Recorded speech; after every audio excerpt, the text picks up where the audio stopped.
Everyone welcome back to another exciting video. इस video में basically जानेंगे कि व्हाट इज़ डॉकर। डॉकर क्या है? डॉकर एक तरीके का इन्वायरमेंट होता है जिसमें आप अपने एप्लीकेशन को एक आइसोलेटेड इन्वायरमेंट में चला सकते हो। जैसे कि डिफरेंट टाइप के एप्लीकेशन है, आप लोग एक ही सिस्टम में चला दिए अलग अलग पोर्ट पे, तो क्या होता है बहुत सारे पोर्ट की इशूज़ या फिर एप्लीकेशन के वर्जन की इशूज़ और फाइल्स की इशूज़, बहुत सारे इशूज़ आ जाते हैं और एप्लीकेशन स्केलेबल नहीं रहता है। एक पर्सन या फिर मल्टीपल डेवलपर एक ही जगह पे काम करने में बहुत ही इशू आता है, तो इस चीज़ को सॉल्व करता है डॉकर। और डॉकर कैसे काम करता है? बेसिकली डॉकर बनाता है कंटेनर्स।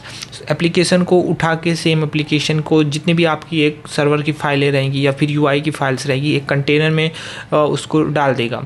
कंटेनर में डालने से पहले उसको एक इमेज में बनाता है, बेसिकली एक पैकेट बनाता है, उसको ही बोलते हैं इमेज।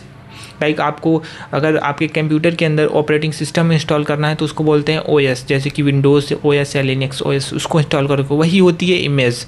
तो उसी टाइप का हमारा जो होता है इमेज, बेसिकली उसको बोलते हैं डॉकर के अंदर, मतलब कि डॉकर कंटेनर के अंदर जो इमेज डालते हैं उसके अंदर होती है हमारे सर्वर। जैसे हम लोग सपोज़ एक नोड जेएस या फिर मन स्टैक का प्रोजेक्ट बनाते हैं, उसके अंदर सर्वर अलग और फ्रंट एंड अलग, तो सर्वर को हम लोग एज अ इमेज कंसिडर करेंगे और उसके अंदर एक डॉकर फाइल लिख देंगे तो वो बन जाएगी एक इमेज।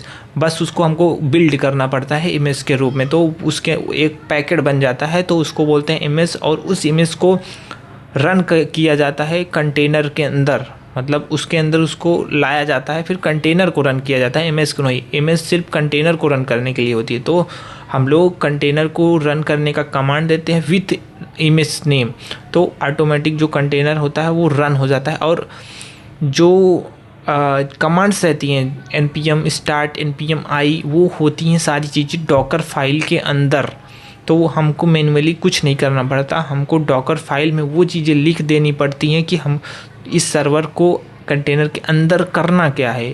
कंटेनर के अंदर आप लोग अंदर घुस के भी काम कर सकते हो, बट आपको ऑटोमेट करना रहता है सारी चीज़ों को। तो आपको करना क्या होगा, पहले डॉकर फाइल लिखनी होगी। क्या क्या लिखना होता है पहले, तो देखो मैं छोटा सा बेसिक एग्जांपल देता हूँ। देखो npm इंस्टॉल करना पड़ता है, तो npm आई करना पड़ता है, बट उससे पहले हमको नोड जेएस को इंस्टॉल करना पड़ता है। तो वो नोड जेएस आपको मिल जाएगा गिटहब नहीं, डॉकर हब पे। डॉकर हब पे पहले से रहती हैं इमेजेस, जो सर्विस बेस्ड इमेजेस रहती है, जैसे पाइथन, नोड जेएस, रिएक्ट की सारी चीज़ें सब डॉकर हब पे रहती हैं, वहाँ से पुल करना पड़ता है। तो पहले पुल किया जाएगा नोड जेएस को, क्योंकि नोड जेएस हमारे लोकल सिस्टम पे है, मतलब आपने जिस मशीन के अंदर इंस्टॉल किया है ग्लोबली नोड जेएस को, वहाँ पे तो अगर है नहीं भी है फिर भी आपको चाहिए डॉकर कंटेनर के अंदर नोड जेएस, क्योंकि वो आइसोलेटेड है ना, टोटली विंडोज़ या फिर आपके होस्ट मशीन से एकदम अलग है। तो वहाँ पे पहले इंस्टॉल करना पड़ेगा नोड जेएस, देन npm आई, देन उसके बाद फाइल्स पैकेट डॉट जेसन को कॉपी, ऐप डॉट जेसन को कॉपी, मतलब ऐप डॉट जेएस का कॉपी, सारी सबको कॉपी करना पड़ता है। नोड मॉड्यूल वगैरह को कॉपी नहीं करना होता, जैसे गिटहब पे आप पुश करते हो वैसे ही सेम तरीके से। मैं आगे अगली पार्ट में करके दिखाऊँगा, डोंट वरी, यहाँ पर सिर्फ समझा रहा हूँ। नाउ जैसे ही कॉपी हो जाता है, फिर लास्ट में हमको रन करना रहता है, एक कमांड चलानी पड़ती है नोड ऐप डॉट जेएस या फिर सर्वर डॉट जेएस, जिससे भी आप चलाना चाहते हो, बट प्रेफर यही किया जाता है। इसमें एक नोड मोन या फिर PM2 का इस्तेमाल नहीं किया जाता है, क्योंकि ये इसमें ऐसा है ही नहीं कि आप ये अगर ऐप क्रैश होता है, बंद होता है ना, तो इसमें ऐसा सिस्टम है कि आपका जो कंटेनर को पता चल जाएगा कि ऐप क्रैश हुआ है, तो कंटेनर ही रिस्टार्ट हो जाएगा, तो अपने आप सर्वर चलने लगता है। इसके अंदर ये फीचर होता है। नाउ अब इसके अंदर जैसे कि इमेज बनाया, इमेज को रन किया, फिर उसके बाद आपके पास देखो इमेज पहले बनाया, इमेज रन करके टेस्ट किया विच ऑल इज़ ओके, और आप उसके अंदर पोर्ट वगैरह सब डिफाइन कर सकते हो। देन आपको बिल्ड करने के बाद इमेज को डॉकर हब पे पुश कर देना है।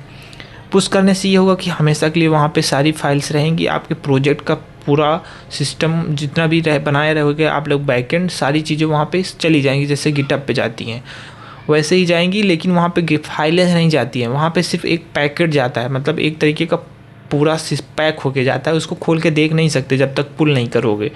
गिटहब पे क्या होता है, फाइल एक्सट्रैक्ट करके घुस के एडिट वगैरह सब कुछ कर सकते हो। वहाँ पे ऐसे नहीं है, वहाँ पे चीज़ों को एक पैकेट के रूप में एक फाइल मतलब इमेज उसको बोलते हैं, उस पर रख दिया जाता है, उसको पैक कर दिया जाता है, जब तक पुल नहीं करोगे दिखेंगे नहीं। देन उसके बाद आप उसको पुल करते हो, फिर रन करते हो, चाहे आप लोकल से पुश करो और क्लाउड पे पुल कर लो, ताकि हम लोग वहाँ पे उसको यूज़ कर पाएँ, चला पाएँ और अपने एप्लीकेशन को डिप्लॉय कर पाएँ। तो ये प्रोसेस होता है। जैसे अभी नॉर्मली जस्ट कमांड बेस पे आप कैसे काम करोगे, पहले इमेज बनाओगे, फिर बिल्ड करोगे, फिर टेस्ट कर सकते हो, फिर उसके बाद पुश करो, पुश करने के बाद क्लाउड पे पुल करो और उसके बाद वहाँ पे रन करो। ओके, तो ये प्रोसेस होगा। यही प्रोसेस को हम लोग क्या कर सकते हैं, CI/CD की मदद से करते हैं, जिसको बोलते हैं जेनकिन यूज़ करना। जेनकिन को यूज़ करोगे तो वहाँ पे और भी ऑटोमेट कर सकते हो, ये भी कर सकते हो, ये ज़रूरी नहीं है, बट अगर बहुत बड़ा एप्लीकेशन है या फिर रिमोट कंट्रोल के थ्रू सर्वर को ऑटोमेटिक डिप्लॉयमेंट करना चाहते हो, बहुत आपको बहुत ज़्यादा अपडेट या फिर कह सकते हो चेंजेस करते रहते हो कंटिन्यूली, तो ये करना ज़रूरी हो जाता है, क्योंकि मैन्युअली करना बहुत ही टाइम कंज्यूमिंग होता है और बहुत सारी इशूज़ का फेस करना पड़ता है।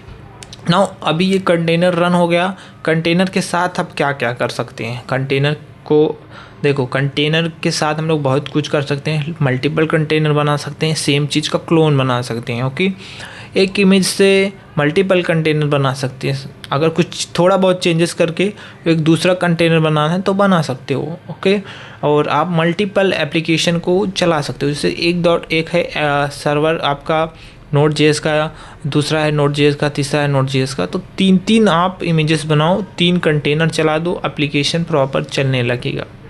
तो ये बेनिफिट होता है कि कंटेनर का यूज़ करना। अभी कंटेनर बेसिकली अलग क्यों है, देखो कंटेनर का फ़ायदा तो ऑलरेडी बता ही दिया है, लेकिन कंटेनर जो होस्ट सिस्टम से टोटली अलग रहता है। अब इसके अंदर आप लोग नेटवर्किंग कर सकते हो।